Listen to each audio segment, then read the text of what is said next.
Están observando la presentación ahí. Sí se ve, profe. Ok, ¿cuántos hay conectados?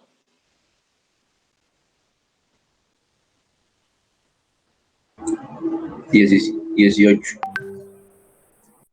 Bueno, vamos a esperar un momentico que los demás ingresen.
Listo, vamos a ir comenzando entonces.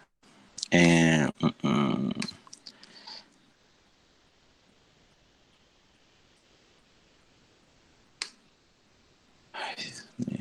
Bueno, entonces la clase pasada quedamos por lo que era la parte de la glándula mamaria. Estuvimos hablando sobre el tórax, los componentes del tórax, las características de cada una de sus costillas, de sus vértebras.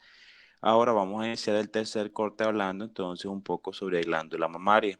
Recuerden que el tercer corte incluye abdomen, pelvis y periné, y ya lo último que nos falta de neuroanatomía, que son básicamente como dos temas. Entonces es importante saber que la glándula mamaria es uno de los órganos más relevantes a nivel del tórax, que se encuentra presente tanto en hombres como en mujeres, pero que es más predominante en las mujeres. Ella se encuentra dentro de una fascia superficial, que es la fascia superficial de la pared torácica, entonces esa fascia la envuelve. ¿Qué es la glándula mamaria? Si tenemos que definirla o decir como tal qué es esto, son de 15 a 20 lóbulos de tejido glandular de tipo túbulo-alveolar. Eso es la glándula mamaria, de 15 a 20 lóbulos de tejido glandular que son de tipo túbulo-alveolar. Va a contener un tejido fibroso. Ese tejido fibroso crea un marco que le va a dar el sostén a estos lóbulos. Entonces, para que estos lóbulos no colapsen o estén rígidos, necesitamos un tejido fibroso que le dé el sostén a estos lóbulos. Pero además de los lóbulos del tejido fibroso, también vamos a encontrar tejido adiposo. Las glándulas mamarias son muy ricas en tejido adiposo, es decir, en grasa, el cual se va a encargar de llenar los espacios entre los diferentes lóbulos. Entre todos esos espacios van a estar llenos de tejido adiposo. Incluso el tamaño, uno de los determinantes del tamaño de las glándulas mamarias es la cantidad de tejido adiposo que tenga. A mayor cantidad de tejido adiposo, mayor será el tamaño. Entonces aquí podemos observar las estructuras de la glándula mamaria. Aquí estos dos músculos que ustedes pueden observar, entonces esto es la caja torácica. Miren que aquí tenemos el pectoral menor y este que ustedes están aquí observando como número 2 es el pectoral mayor. Entonces, recuerden que cuando hablábamos del pectoral mayor, yo les decía que él es la base de la glándula mamaria. Entonces, la glándula mamaria se encuentra sobre el músculo pectoral mayor. Por eso, cuando queremos examinarla, nosotros le decimos a la persona que levante el brazo y se lo coloque detrás de la cabeza, porque de esa manera estamos contrayendo el músculo pectoral mayor y así va a sobresalir la glándula mamaria. Aquí podemos observar los diferentes tipos de lóbulos, son de 15 a 20 lóbulos. Miren, todo lo amarillo es el tejido adiposo y esto que está entre los lóbulos es el tejido fibroso que les está dando sostén. Recuerden que son unas glándulas túbulo-alveolar, como glándulas túbulo-alveolares, ellos van a tener estos conductos por los cuales van a secretar la leche hacia la región externa. Podemos decir que el tejido conectivo subcutáneo se encarga de eso, ese tejido fibroso que mencionamos, se encarga de rodear la glándula y se extiende en forma de tabique entre los diferentes lóbulos, dándole sostén a los elementos glandulares, como podemos observar aquí. Existe un espacio que se llama espacio retromamario, que es esta línea verde que ustedes observan allí. Ese espacio retromamario es el espacio que existe entre los músculos pectorales y la glándula mamaria. Entonces podemos decir que es un tejido laxo, el cual separa la glándula mamaria del músculo pectoral mayor. Es un área o una región de la zona mamaria donde se encuentran pocas estructuras, tanto vasculares como nerviosas. Muchos de los implantes mamarios que se colocan para el aumento de las glándulas se colocan aquí en este espacio retromamario. Aquí lo podemos observar mucho mejor. Aquí, retromamario. Y este azul también se le denomina el espacio retropectoral. Es un espacio que se encuentra entre músculos pectorales y la región torácica. Miren aquí los diferentes tejidos adiposos o la grasa. Miren los lóbulos. Miren los conductos para desembocar la leche. Miren acá el tejido fibroso que muchas veces crean unos ligamentos que se denominan ligamentos suspensorios de Cooper.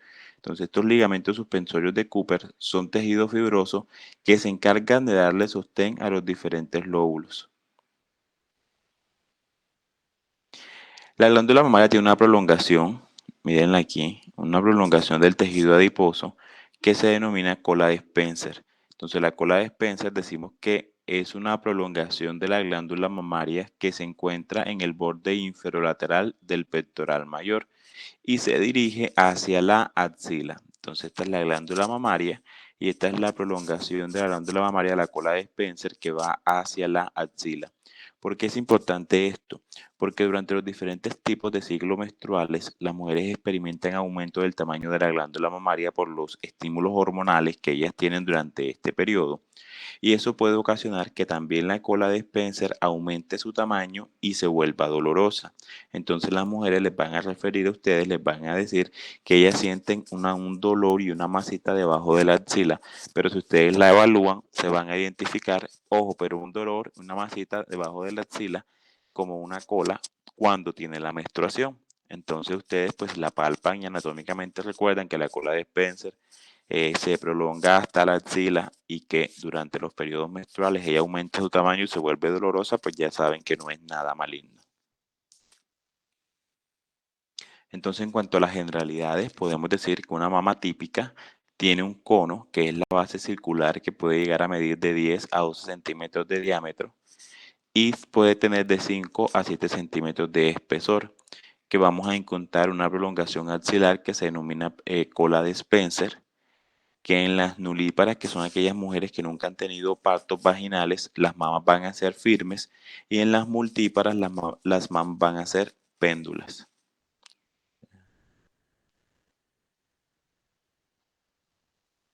Y en las mamas van a ser péndulas, es decir, van a ser un poco caídas. El peso va a aproximar entre 150 a 225 gramos, pero durante la lactancia, como ellas aumentan su tamaño, pueden llegar a pesar 500 gramos. En cuanto a la extensión y localización, entonces ya les dije que la glándula mamaria se ubica sobre el músculo pectoral mayor, lo podemos observar, que tiene una prolongación hacia la región axilar, que es la cola de Spencer. En su pared medial tiene cercanía con todo lo que es el tórax y las rejas costales, y en su región lateral tiene cercanía con todo lo que es la región axilar. Tiene dos componentes, uno que es el pezón y otro que es la areola. El pezón es el elemento que más sobresale en la glándula. Se encuentra rodeado de una zona pigmentada y circular de piel, que es la areola. Y la cantidad de grasa que rodea el tejido glandular, lo que les había mencionado, se encarga de establecer el tamaño de las mamas. A mayor cantidad de grasa, mayor es el tamaño de las mamas. Vamos a regresar. Este es el pezón y la zona circular coloreada que está alrededor del pezón es la areola. Entonces la areola contiene glándulas sebáceas, glándulas sudoríparas y unas glándulas areolales accesorias que se denominan glándulas de Montgomery. Las glándulas de Montgomery durante el embarazo ellas pueden aumentar su tamaño y se pueden observar mucho mejor. Es importante saber que los pezones carecen de grasa, carecen de pelo y carecen de glándulas sudoríparas.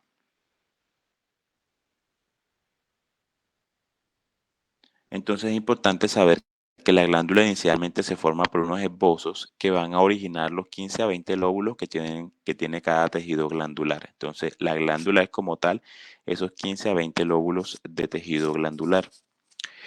Suelen desembocar de manera independiente en el pezón, o sea, cada lóbulo desemboca de manera independiente en el pezón a nivel de la profundidad de la areola, y van a tener una porción, esos lóbulos van a tener una porción dilatada que se denominan senos galactóforos, y esos senos galactóforos son los que van a contener la leche materna y son los que van a expulsarla hacia la región externa del pezón. Aquí los podemos observar. Entonces miren los lóbulos y miren, este es el seno galactóforo, como estos saquitos que están aquí, que son los que van a recibir la leche materna para luego expulsarla de manera independiente, cada uno de ellos, por el pezón. Entonces sería lóbulo, el lóbulo lo envía al conducto galactófero y el conducto galactófero lo envía al pezón. ¿Por qué es importante la glándula mamaria y toda esta parte de los lóbulos, de los conductos galactóferos, del pezón? Porque su principal función es prepararse durante el embarazo para la producción de leche materna como el alimento que los recién nacidos necesitan. Entonces, todas estas funciones hormonales deben llevarse a cabo para poder tener una buena alimentación de este recién nacido.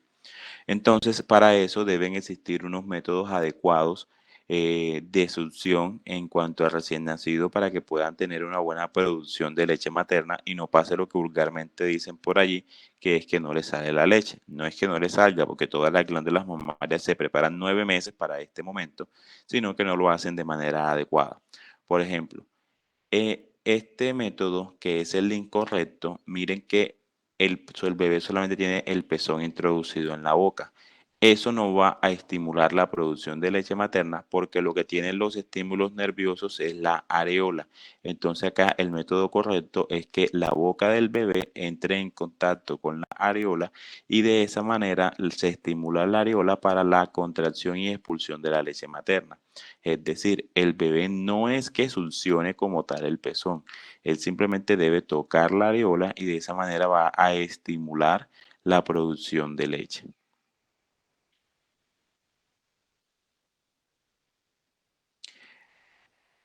El hipotálamo, que es una glándula, va a estimular a la hipófisis, que tiene dos regiones, una región anterior y una región posterior, para que ésta produzca dos tipos de hormonas.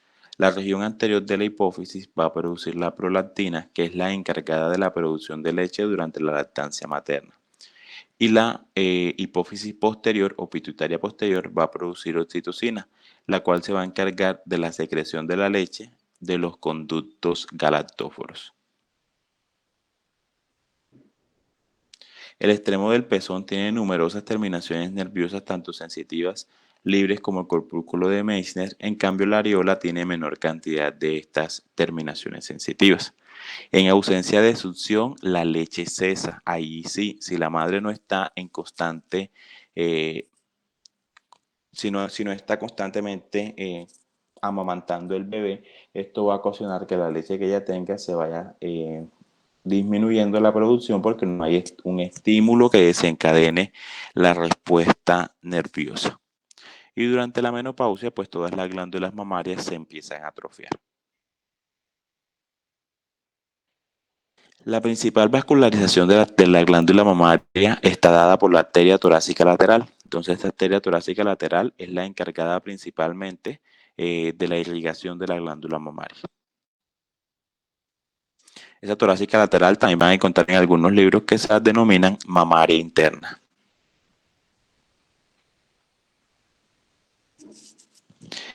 Algo muy importante a nivel de la glándula mamaria es que en ella podemos encontrar lesiones de tipo nódulos, lesiones de tipo quistes, masas induradas, masas blandas, masas inmóviles, masas móviles, sobre todo de origen maligno. Entonces la glándula mamaria, como es tan frecuente el carcinoma de mama, es uno de los órganos que más se deben examinar, que debe ser examinado por el médico y que se les debe enseñar a los pacientes cómo autoexaminarse.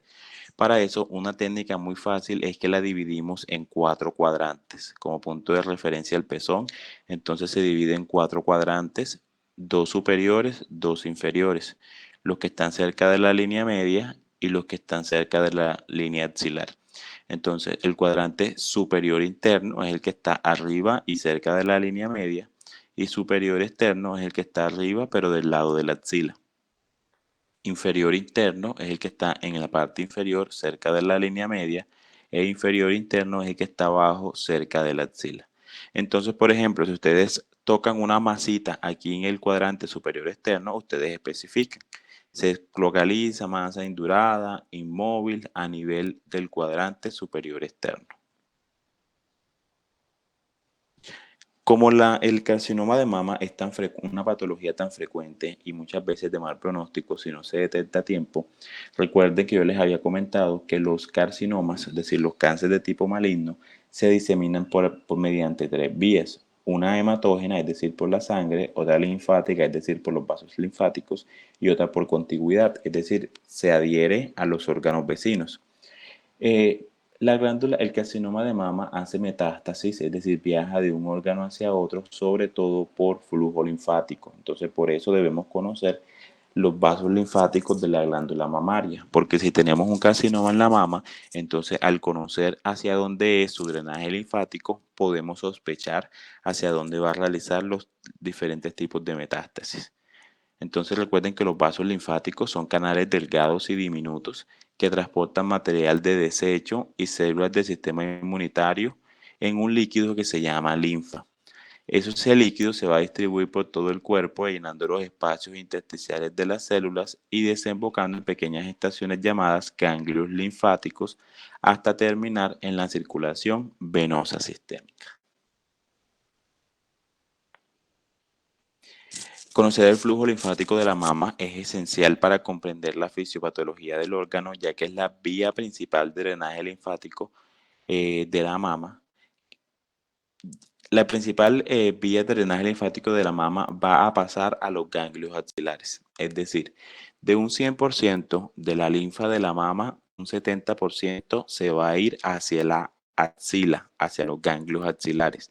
¿Qué quiere decir eso? Que la primera zona donde se puede realizar metástasis cuando hay CA de mama son los ganglios de la axila. Entonces hay que tener mucho cuidado cuando una paciente nos dice que se siente unas masitas duras, blandas, perdón, muy dolorosas, como si fueran ganglios aumentados de tamaño a nivel de la axila. Siempre hay que examinar la mama en busca de algún nódulo, de alguna masa, o enviar algún estudio de imagen para descartar que no sea un carcinoma de mama lo que esa paciente está presentando, porque esas adenopatías axilares por lo general se asocian con carcinoma de mama.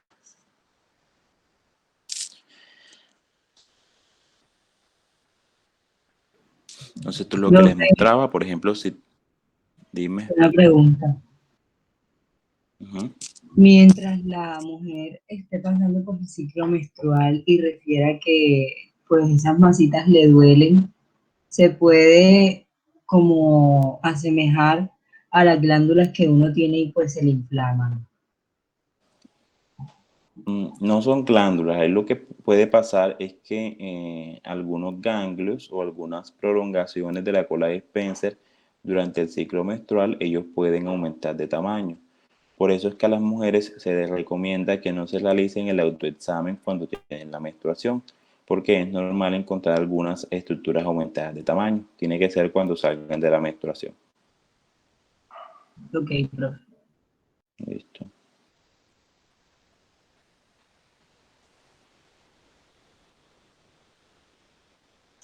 Entonces esto es lo que les mostraba. Si por ejemplo este es el cáncer primario, ellos ingresan, las pequeñas porciones del tumor ingresan o por los vasos sanguíneos o por los vasos linfáticos y de esa manera se van a prolongar hacia otro órgano. Es lo que pasa con la glándula mamaria, que hace metástasis primero que todo a la axila. De allí que el carcinoma de mama sea una de las patologías con mayor malignidad, sobre todo porque hace mucha metástasis y las metástasis se asocian a mal pronóstico. Entonces, si ya les dije que existen unos cuadrantes, que nosotros dividimos la mama por unos cuadrantes, debemos saber esos cuadrantes hacia qué vasos linfáticos van a realizar el drenaje. Entonces, por ejemplo, el superior interno drena su linfa por los vasos linfáticos de la mamaria interna, los paraesternales y los intercostales. El cuadrante superior externo por la mamaria externa, por la axilar, por los ganglios subescapulares y por los braquiales. El inferior interno por los subdiafragmáticos y el hígado. El inferior externo por la mamaria externa y la región axilar. Y el pezón por los vasos de la mamaria interna, de los ganglios subclavios y de la mamaria externa. Este es solamente un tipo de clasificación según el drenaje linfático de la mama. Recordemos que el flujo linfático en condiciones normales es un flujo linfático unidireccional, pero cuando existen estados patológicos que ocasionan la obstrucción de ese flujo linfático, como masas de metástasis de un tumor en un vaso linfático, pues ya va a cambiar ese flujo unidireccional, volviéndolo un flujo turbulento. ¿Listo? Entonces, eso va a ocasionar que ese flujo linfático ya no esté en condiciones óptimas. Entonces, como les había comentado, el drenaje linfático de la mama, un 75% de este drenaje linfático va hacia la axila. Entonces, ¿qué debemos conocer nosotros? Si un 75% de la mama hace su drenaje linfático es en la axila, es decir, va a hacer metástasis en la axila, tenemos que estudiar la axila hacia dónde manda ese flujo linfático. Entonces debemos conocer. ¿Por qué? Porque si de la mama pasa a la axila, entonces la axila hacia dónde va a mandar esa masa tumoral. Entonces, por eso aquí vamos a estudiar los ganglios linfáticos axilares hacia dónde mandan los diferentes tipos de metástasis. Entonces, hay una clasificación que nos dice que hay unos grupos anatómicos y una clasificación quirúrgica.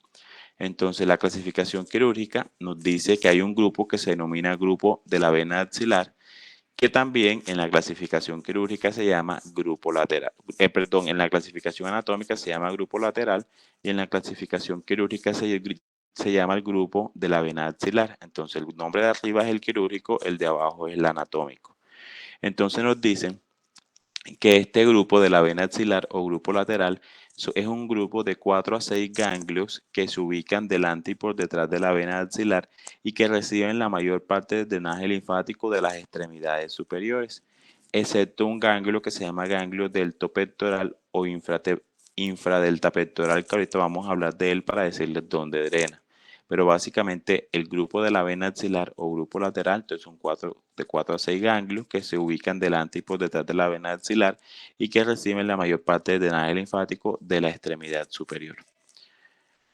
El segundo grupo se denomina grupo de la mamario externa o grupo anterior. Son de 4 a 5 ganglios que se ubican en el borde inferior del músculo pectoral menor asociado con vasos torácicos laterales y que reciben la mayor parte del drenaje linfático de las mamas. ¿Listo?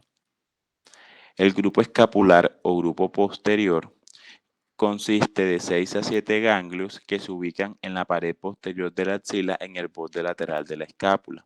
Está asociado con los vasos subescapulares y se dirige a los ganglios linfáticos centrales y subescapulares.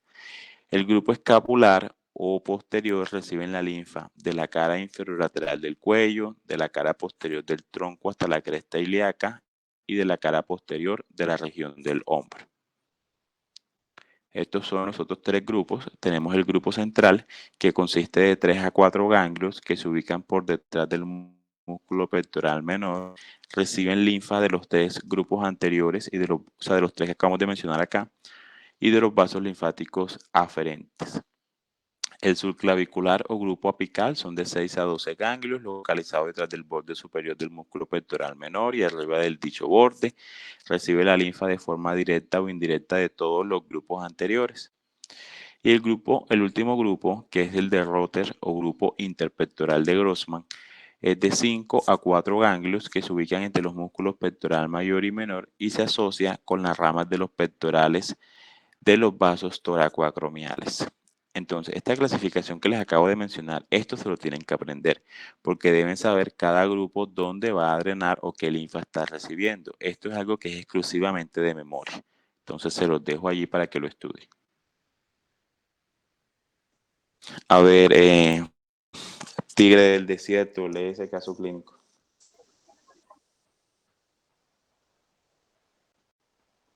Creo que está hablando con Víctor.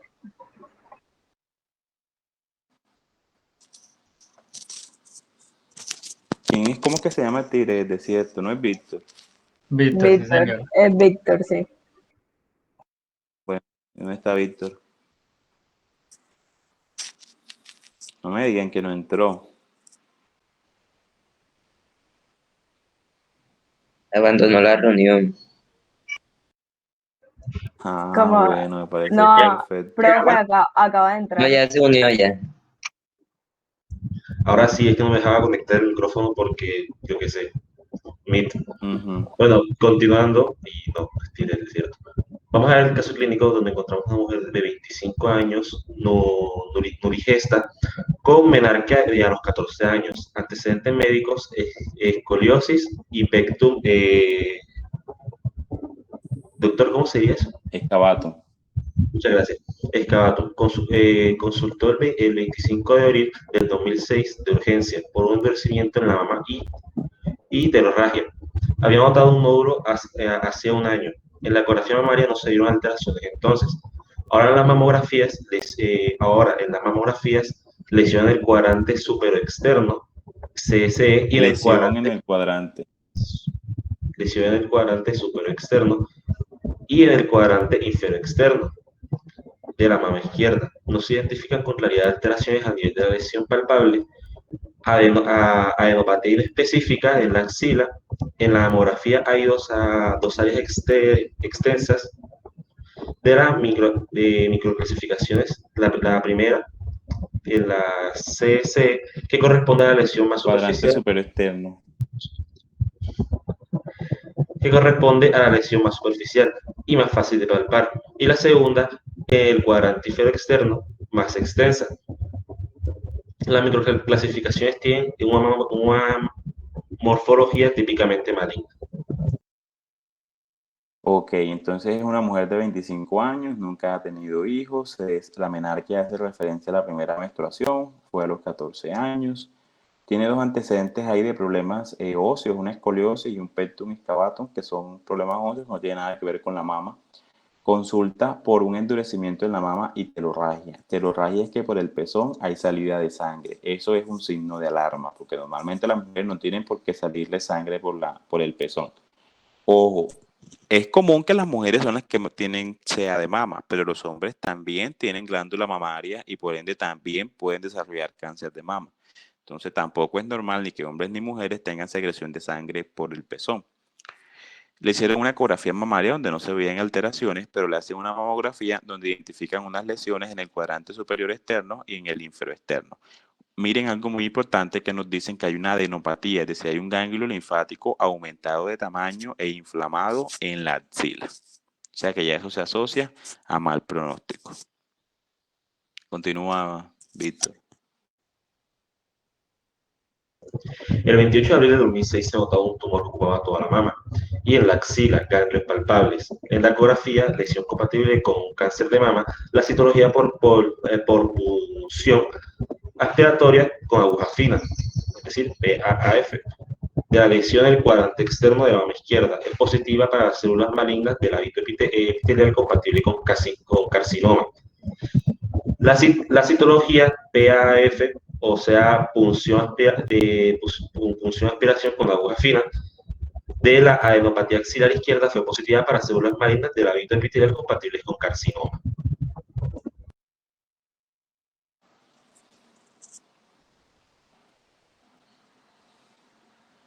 Listo, entonces esas son las características de una glándula mamaria con un carcinoma de mama. Uno de los principales signos es la piel como forma de cáscara de naranja. Estas arrugas que ustedes observan aquí como la piel retraída, eso se denomina como si fuera una cáscara de naranja y es un signo de mal pronóstico porque se asocia con carcinoma de mama.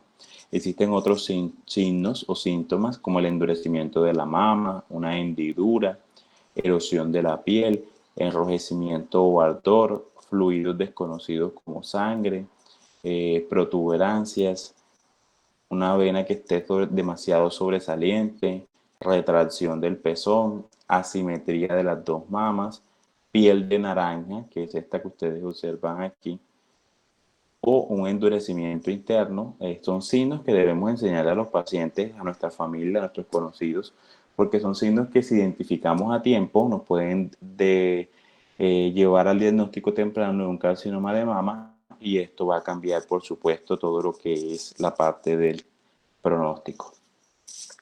Por eso es tan importante también enseñarles a las personas a realizarse el autoexamen de mama, el cual se debe realizar cuando la persona no tenga la menstruación, se debe colocar de pie frente a un espejo, debe realizar estos movimientos que ustedes observan aquí, como por ejemplo los brazos hacia arriba, y observar la simetría de las mamas que tengan el mismo tamaño, mirar la coloración, con las manos en las caderas y girar de un lado a otro, como miran hacia aquí, como inclinarse y mirar de un lado a otro. Con esto miramos la simetría, miramos que no hay una más grande que otra, que no tengan nódulos aparentes. ¿Listo? Doctor, disculpa la pregunta, doctor. Dígame. Profe, en caso de un mal drenaje linfático y que se causa la inflamación de una mama, es muy probable que se pueda pensar que se confunda con un tumor. ¿Cómo? Repíteme. Usted sabe que nos explicó ahorita que todo el drenaje linfático de la mama se dirige hacia la axila. Es decir, digamos que en la parte de la axila hay un mal drenaje linfático y por cosas de la vida la mama se va a inflamar. Es posible que se pueda confundir clínicamente con un tumor. Y si es así, ¿qué repercusiones tendría?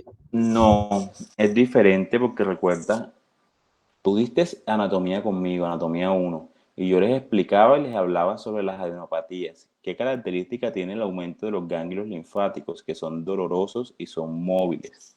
Las masas tumorales no son dolorosas. Puede ser una. Y de todas maneras, pues necesitas un estudio. Si quieres estar totalmente seguro, necesitas un estudio por imagen que te confirme si eso es un ganglio linfático o si es un nódulo, pero es muy difícil confundirlo. Profe, una pregunta. Dime.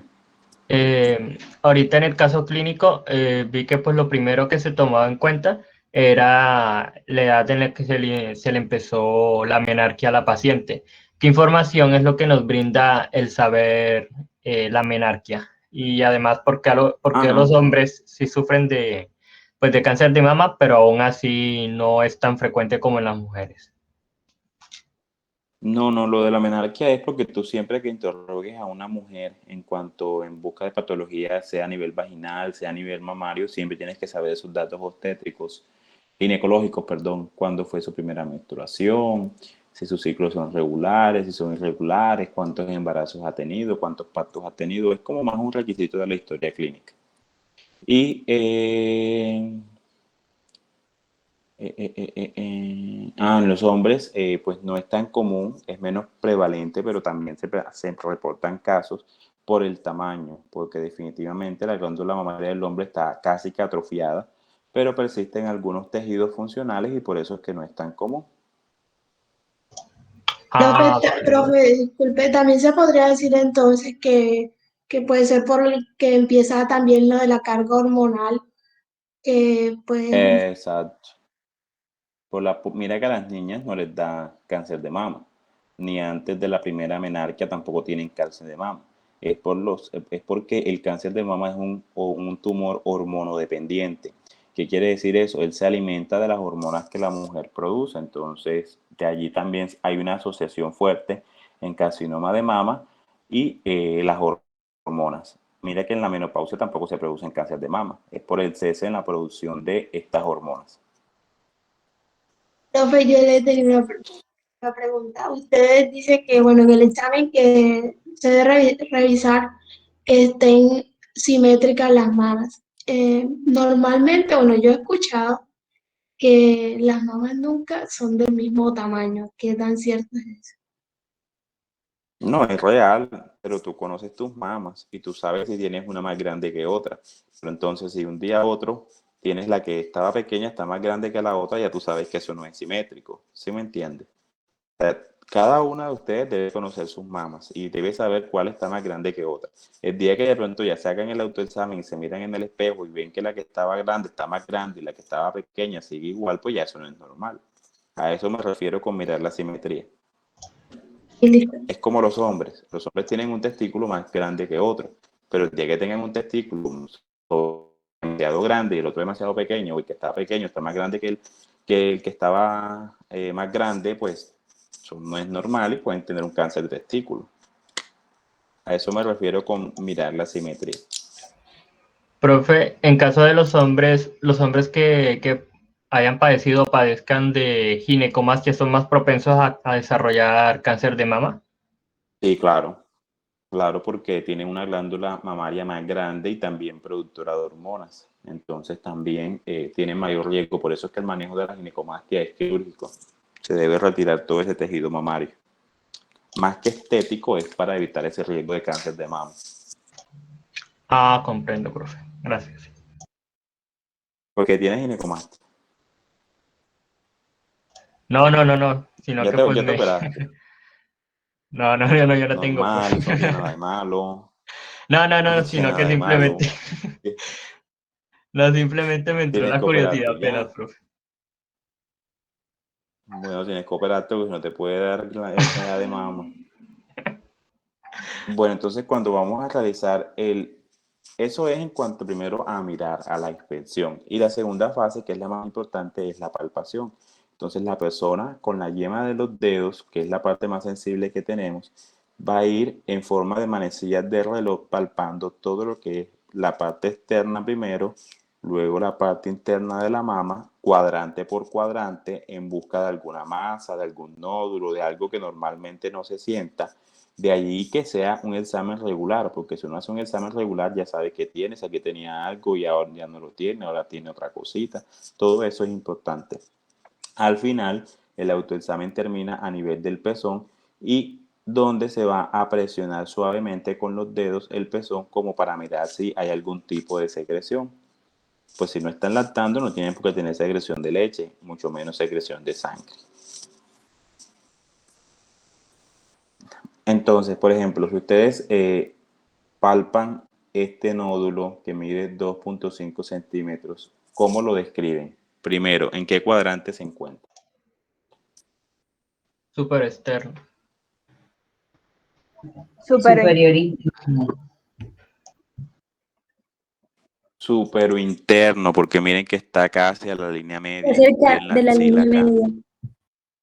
Este es externo porque está del lado de la axila, este es interno porque está del lado de la línea media.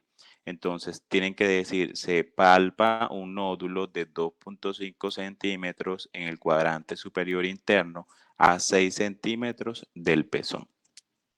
Eso es pues cuando ya uno es experto en eso. Mientras tanto, solo decir que se palpa un nódulo, una medida aproximada en el cuadrante superior interno. Entonces, según la clasificación que yo les mostré primero, les podría preguntar hacia qué órgano puede hacer metástasis este nódulo en el caso de que sea maligno. Preguntas, dudas, inquietudes, inconformidades. Ninguna. Y en el No, caso señor. anterior, ¿a qué órgano podría ser referente? No, O sea, podría ser. no. Tienen que aprendérselo porque eso tenemos quiz el próximo martes de eso. Ok.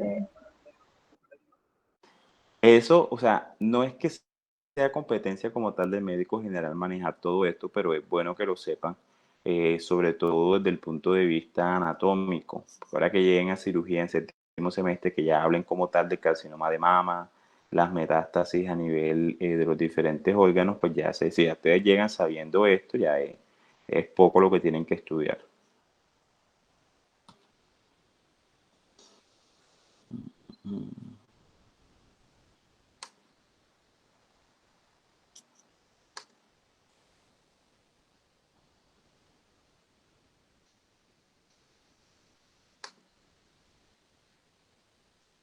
Bueno, vamos a hablar ahora de los pares craneales, que no hemos hablado de ellos.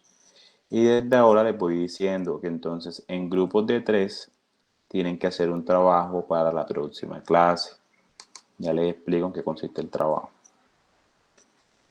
Ustedes son 31, creo que más o menos en grupo de 3 quedarán como algún grupo de 2. Entonces vamos a ver.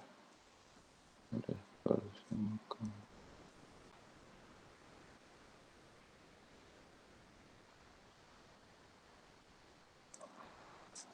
Salen 10 grupos y un grupo debe quedar, si ustedes si no estoy mal son 31, entonces quedaría un grupo de 4 personas.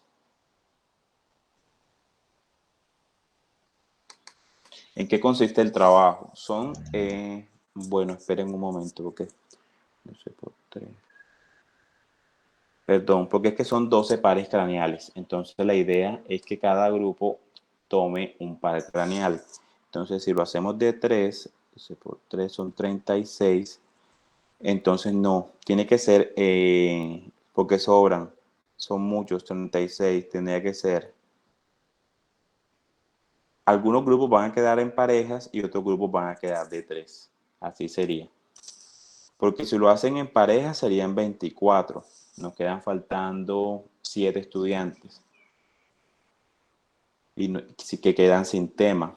Entonces, esos 7 estudiantes lo que pueden hacer es o formar un grupo de 4 y los demás, si forman un grupo, quedarían un grupo, va como 2 o 3 grupos de 4 y unos grupos de 3. Sí sería así. Profe, ¿y no saldría mejor los grupos de 3 y uno de 4? No porque, a ver, si hacemos 11 grupos, son 12 pares. Si hacemos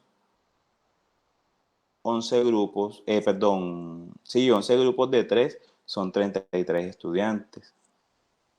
¿Sí me entiendes? El problema es que son 12 temas apenas.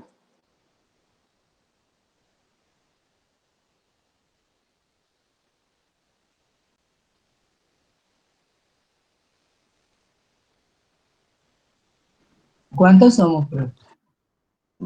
Son 30. 31 estudiantes. Son 30. 30, profe, 31 con usted. Como siempre aparece uno que otro estudiante. Bueno, entonces pueden hacer grupos de 3 y 2 grupos de 4, creo que así.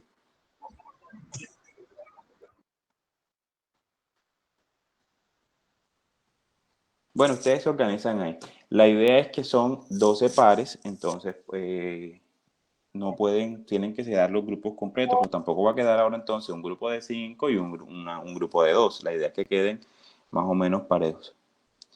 Entonces, ¿qué van a hacer? Cada uno, entonces cada grupo se va a asignar, no pueden repetirse, un par craneal y van a hacer un video donde los integrantes muestren cómo evaluar ese par craneal. Entonces, por ejemplo, al grupo que le toque el nervio olfatorio va a mostrar qué sustancias se puede, qué elementos, qué sustancias se pueden usar para evaluar el par craneal olfatorio en cada fosa nasal y qué miramos y cuáles son las principales alteraciones que se pueden presentar. O sea, ese video no puede durar más de 5 minutos.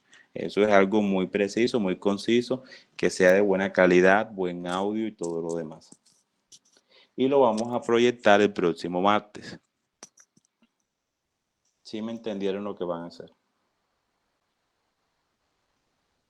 Entonces vamos a hablar de los pares craneales. Recuerden que los pares craneales son 12. Primero tenemos que saber que los pares craneales se van a clasificar acorde a la función. Es decir, hay pares craneales sensitivos, hay pares craneales motores, hay pares craneales mixtos. Entonces, tenemos el olfatorio, el óptico, el tercero que es el oculomotor, el cuarto que es el troclear, el quinto que es el trigémino, el sexto que es el abducens, el séptimo que es el facial, el octavo que es el vestíbulo coclear, el noveno que es el glosofaringio, el décimo que es el vago, el número 11 que es el accesorio y el número 12 que es el hipogloso. Los de color verde son los sensitivos, es decir, el olfatorio, el óptico y el vestíbulo coclear son los 3 pares craneales sensitivos. Los de rojo son los motores, es el oculomotor, el troclear, el abducens, el accesorio y el hipogloso. Y los de color azul son los mixtos, es decir, tanto sensitivos como motores. Tenemos al trigémino, tenemos el facial, tenemos el glosofaringio y tenemos el vago. El primer par craneal, que es el olfatorio, es un par craneal que se origina o hagamos lo siguiente, vamos a cambiar la metodología. Vamos a asignar entonces un par craneal para cada grupo. Entonces, cada grupo va a hablar la próxima clase sobre el par craneal y al final va a proyectar el video donde muestre cómo evaluar ese par craneal. ¿Les parece bien así? Como para no hablar ahora y el próximo martes hablar de algo totalmente diferente. Sí, profe, así está súper bien. Entonces, por ejemplo, el Entonces, primer es el grupo video y que le toque el nervio olfatorio tiene que hablar dónde se origina el nervio olfatorio, cuál es la función del nervio olfatorio, hablar un poco de la anatomía, o sea, algo muy conciso de la anatomía del nervio olfatorio. Y al final muestran el video, pero ustedes haciendo la técnica en el video de cómo evaluar la funcionalidad del nervio olfatorio, qué materiales utilizar, cómo, o sea, la idea es que sean muy creativos. Entonces, por ejemplo, miren, entonces que le toca el nervio óptico, Profe, mostrar las disculpe. cosas que se utilizan en... Dime. Profe, disculpe, Dime. es que algunos estudiantes de histología tienen que hacer un video acerca de un tema bastante largo y para ver si podría ser simplemente lo del video, porque pienso que algo de los estudiantes que estamos en histología con la profesora Lisette se nos haría un poquito complicado manejar esos dos temas porque son bastante extensos. O sea que histología es más importante que anatomía. No, señor, claro que no. Entonces, estudias medicina, aquí los temas son extensos, te toca estudiar, imagínate, hoy es martes, es para el próximo martes, que te vayas, que estudies 24 horas de diarias, ya te quedas demasiado tiempo, así que no, eso no es excusa. cada semestre te van a ir aumentando las cosas que tienes que estudiar, los compromisos, así que no, eso no es excusa. Aquí yo tampoco les estoy pidiendo pues que hagan ahora el super video, la edición perfecta, no, un video sencillo donde muestren, son 3 personas, que uno es de su casa grabe los materiales, que otro es de su casa grabe explicando en cómo van a hacer y el otro en su casa grabe la técnica. Ya unen los 3 pedacitos del video y ya eso no tiene nada del otro mundo. Y en cuanto a los pares craneales, te estoy mostrando, o sea, no van a hablar a las pares craneales que tienen que decir dónde se origina, si es sensitivo, si es motor, y si es motor que mueve, si es sensitivo que le da sensibilidad, y cuál es la patología que se produce explicando en el video. Ya, eso no demora más de 10 minutos. Ah, pues, tienes razón. Entonces, por ejemplo, al que le toca el nervio trigémino, entonces algo así, el nervio trigémino es mixto, tiene función sensitiva, función motora, el origen que usa lo anatómico se origina en 4 núcleos, entonces mencionan cuáles son los núcleos, dónde se observan los núcleos, estos son los núcleos, que se dividen en 3 ramas, una oftálmica, una maxilar, una mandibular. Estos son los músculos que mueve, que son los músculos de la masticación y le da la sensibilidad a toda la cara. Entonces, ¿cómo se evalúa el nervio trigémino? Debemos aplicar cosas que pueden ser algodones, alfileres, objetos fríos o calientes a nivel de la cara. Si la persona identifica dolor, se identifica frío, se identifica caliente, significa que la función del trigémino está correcta. ¿Y cómo evaluamos la parte motora? Diciéndole a la persona que mastique y nosotros impedimos que realice esa masticación y la persona aún así debe realizarla. Eso es lo que ustedes van a mostrar en el video. Patología, neuralgia del trigémino. Entonces hablan un poquitico de la neuralgia del trigémino y listo ya. Eso es todo lo que tienen que hacer como para hacer esto un poco más didáctico. Profe. Entonces, como les dije, son máximo, dime. Profe, ahorita entonces, cuando vamos a hablar del nombre, función, anatomía y lo del video, ¿todo eso lo vamos a mezclar en un solo video o cuando vamos a hablar del nervio va a ser mediante diapositiva y el video aparte? Exacto. Haces tu presentación, máximo 5 diapositivas, como mucho 5 diapositivas. Entonces, primero hablan de eso y al final proyectan el video. Ah, entendido, profe. Muchísimas gracias. Y enseguida, el próximo martes, hablamos de abdomen. Listo, ya esto se está acabando. Falta abdomen, pelvis y listo, se acabó el semestre. Entonces, dudas, preguntas, inquietudes, sugerencias. ¿Qué tanto hablan ustedes por ese grupo? Están como que formando ya los grupos, profe. Y eligiendo. Formando grupo y repartiendo los temas, profesor. Pero si no han leído sobre los pares, ¿cómo los están escogiendo ya así sin saber de qué? Es que nosotros nosotros en la práctica de anatomía ya hicimos un trabajo de nervios craneales y también su exploración. Exactamente. Ah, no, entonces ustedes están expertos. Entonces, Tigre del Desierto, ¿por qué se está quejando entonces? No es Tigre del Desierto. ¿Quién es el que se está quejando? ¿Víctor? ¿O Andrés?